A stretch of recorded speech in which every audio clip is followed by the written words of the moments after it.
Alex Eala just won the biggest title of her career. And the strange part is, Jessica Pegula basically predicted every single way it would happen. Before their DC Open 2026 final, Pegula sat down and explained exactly why Eala's serve is so hard to play against, exactly why the crowd would be a factor, and exactly why she was walking into a different opponent than the one she beat back in Miami. Then she went out and lost anyway. This is the story of how Pegula called her own defeat. Let's rewind to Miami first, because that match matters. Pegula beat Eala there, but she admitted afterward that she walked into that match completely blind. She had no idea how Eala served, no idea what the spin looked like coming off a lefty racket, nothing to prepare for. She won anyway. But months later, sitting in DC before the rematch, Pegula made it clear this time was different. She'd been watching Eala's rise ever since Miami, tracking her wins over players like Naomi Osaka and Leylah Fernandez. And she openly admitted Eala had gotten better, more experienced, more dangerous, knowing the opponent didn't save her. Here's the part that makes this so fascinating.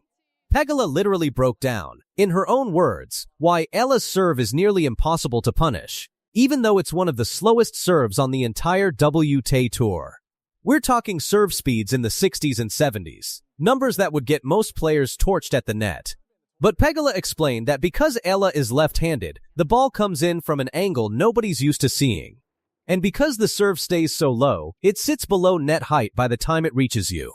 That forces the returner to hit upward on a ball that's already dying, and there's almost no room to do anything aggressive with it. Pegula even said she wasn't sure whether to go for broke on the return and risk giving away free points, or just play it safe and treat the point as starting from scratch. That hesitation, that exact uncertainty, is what showed up on court in the final. Then there's the crowd, which Pegula also flagged before it even happened.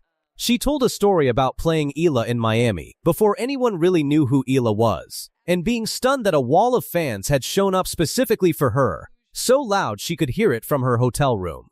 Pegula guessed the Philippines fan turnout in DC would be even bigger than Miami, and she was right. By final day, it wasn't just a Monday final on short notice, it was one of the loudest atmospheres of the week, and Eala fed off every bit of it. Now here's where the prediction turns into the result. The match itself split into two completely different halves, separated by a rain delay that forced the final to be paused and restarted. In the first phase, Eala was making unforced error after unforced error, rushing shots she didn't need to rush. But something happened during that rain delay. Analysts pointed to it as a reset moment, time to sit down with her coach and completely recalibrate, and when the match resumed, an entirely different version of Eala showed up, patient, picking her spots, letting rallies develop instead of forcing winners. The turning point everyone's talking about happened in the second set, with the score at 4-5, 30 all on Pegula's serve. Pegula had been leaning on a wide slice serve out to the corner all match, and it hadn't been landing cleanly. Eala sensed it coming. On a first serve, at a huge point, she crept inside the baseline before the toss even happened, gambling that the same serve was coming again. It did. She stepped in, cut it off early, and ripped a backhand cross-court winner that Pegula couldn't handle. That single point flipped the entire match, and Eala closed out the set right after. Alex Eala walked through the toughest draw of her career and became the first player from the Philippines to ever win a double-E singles title. This isn't hype. This is the real-time rise of a superstar, and the entire tennis world stopped to react. Let's talk about who she beat, because this wasn't a lucky run. In the first round, she took down the Olympic champion, Qinwen Zheng. In the second round, she knocked out the defending champion, Leylah Fernandez. Then she beat Naomi Osaka, a four-time major champion, and followed that up by eliminating the world No. 1 seed on her way to the final. 3 top seeds gone in a single week.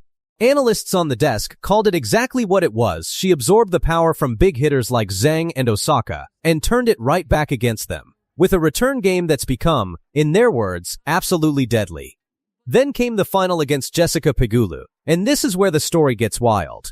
Pegula came out sharp and took the first set 6-4. Eala clawed back into the second set, winning it on serve, and then the rain hit. Play was suspended.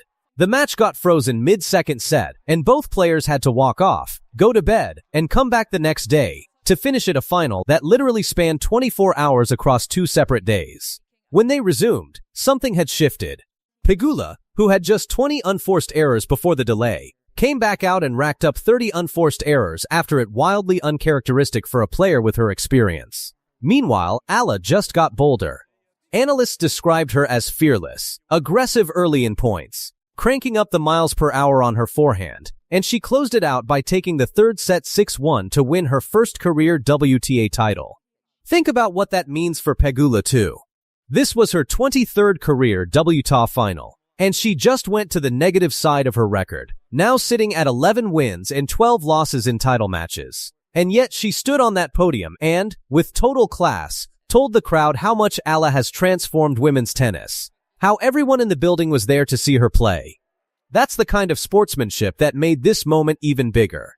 Now let's get inside Eala's head, because her own words after the match are where this story really hits. She said the last 24 hours were a blur. She'd warmed up what felt like 1,000 times waiting through the delay, and when she finally hit that match point, she says she basically blacked out. Everything just came rushing at her at once. She talked about being nervous before the final points and trying to channel that nervous energy into moving her feet and hitting clean committed balls. And when it was over, she dropped straight to the ground. She wasn't just carrying her own dream on her shoulders either. Eala has become a genuine national symbol back in the Philippines. She even received a presidential commendation after her breakout run to the second week at Wimbledon earlier this year. She talked openly about how heavy that recognition can feel in the moment, how overwhelming it is to experience these firsts in real time, but how tennis has been her whole life since she was a kid.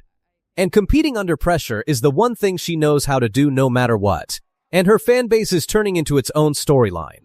Exactly 1 year ago, Alex Eala wasn't even in the top 50 of women's tennis. She was ranked 65th in the world. Days before that, she lost in the first round of the Canadian Open.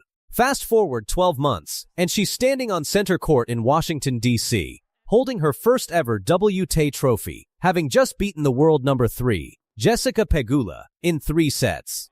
That's not a slow climb. That's an explosion. And today I'm breaking down exactly how it happened, in her own words, in her coach's words, and in the words of the woman who just lost to her. Let's start with the moment nobody expected Pegula, the runner-up, the top seed who'd barely lost a final all 2026 season, walking up to the mic seconds after defeat and calling Eala an amazing player, not through gritted teeth. She talked about watching Eala grow over the last couple years, about how tough she is to face, and about genuinely enjoying the atmosphere Eala's fans bring to every tournament. That's rival respect, live, unscripted, right after a loss. Then it was Eala's turn. And here's the detail that actually tells you who she is. Her first words as champion weren't about herself. She turned straight to Pegula and thanked her for an amazing week, specifically praising her forehand and backhand, saying she was still learning from her, even in a match she just won. Then came the thank yous her mom, her dad, her brother, her team, calling them her inner circle, the people who make her feel like she's not carrying this alone. She thanked the tournament for moving the final to a Monday after rain wiped out the original schedule, and she called it memorable instead of a disaster. Then she turned to the crowd, specifically the Filipino community, in D.C., and back home, and said she felt all the love. She even revealed that the night before the final, she got flooded with messages from friends and family scattered across tour, and that alone made her feel like, win or lose, this tournament was already a win.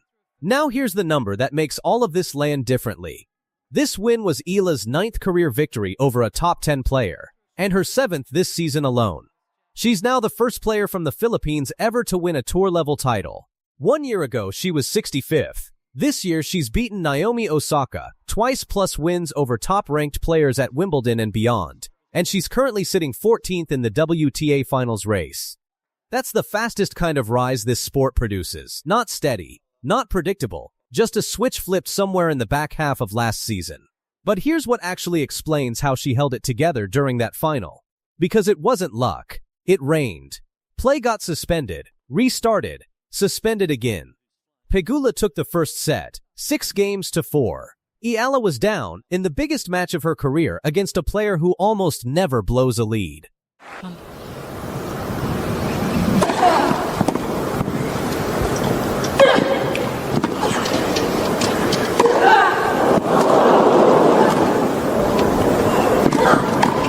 Oh, yes. Alex Alex Eala just beat a 6-time Grand Slam champion on center court, and the way she did it is stranger than the scoreline. On July 4, 2026, Alexandra Eala walked out at Wimbledon ranked world No. 29, drawn against defending champion Iga Swiatek, the No. 3 seed with 6 Grand Slam titles to her name. Nobody expected a contest. Eala's own serve barely breaks club rally speed. First serves landing around 86 miles per hour compared to Swiatek's 102. On paper, this was a mismatch. 2 hours and 14 minutes later, Eala was on her knees in tears, and Swiatek was walking off center court eliminated in the third round. The first set alone lasted 84 minutes, one of the longest and best of the entire tournament. Eala fell behind early, clawed back, and pushed all the way to a set point at 5-3 that Swiatek somehow saved. It went to a tiebreak. At 4-2 down in that tiebreak, Swiatek cracked, throwing her racket into her own bag right there on center court.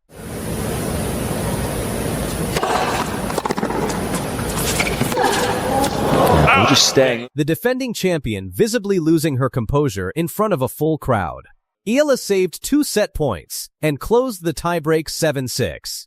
She never let go in the second set, racing through it 6-2 while Swiatek's game came apart around a string of unforced errors and double faults. 5 double faults across the whole match. Here's what actually decided it, and it didn't come from a coach or an analyst. It came from Swiatek herself in her own press conference. She said the slow second serve was mentally tougher to face than a fast one, because she knew exactly how it would arrive, and still couldn't find rhythm off it. That's the twist worth building the whole video around. The serve everyone calls Eala's weakness, the one running roughly 20 miles an hour slower than tour average, is the exact shot that dismantled a Grand Slam